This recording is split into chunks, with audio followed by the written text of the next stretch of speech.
Hej. Kulstofkredsløbet består af afveksling mellem de forskellige atmosfærer, og det er så derfor, at det ligesom er et kredsløb. Og det er egentlig bare cirkulation af kulstof på jorden. Yes.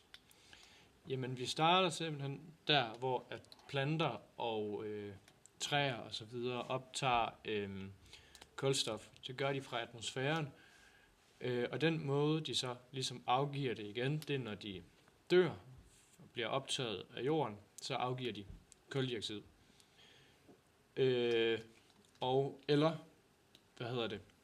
Når dyr og mennesker spiser fødevarer, planter og udånder og prutter, så bliver der afgivet kulstof til kredsløbet igen derefter. Ja, så ryger det op i atmosfæren. Så ryger det også i atmosfæren og fortsætter cirkulationen. Ja. Så lad os komme ned til vandet, hvor at, selvfølgelig fisk og alger blandt andet befinder sig. Og når de dør, så bliver det ligesom lejret på havbunden.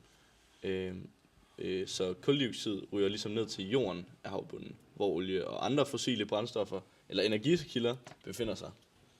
Og når vand det så bliver ophedet, så ryger det er hydrosfæren. Ja. Og hydrosfæren, det er bare sådan vands CO2 eller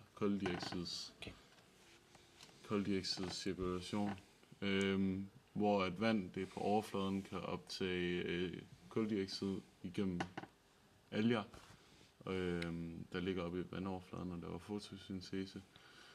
Når de alger de dør, så kan de falde til bunds, ligesom med fisk. Og dernede fra, der kan vand så blive ophedet, og så kan kuldioxiden komme op til overfladen igen, og så udløses det i atmosfæren som gas en gang til. Yes. På den måde foregår kulstofkredsløbet, at der både bliver produceret og forbrugt kulstof.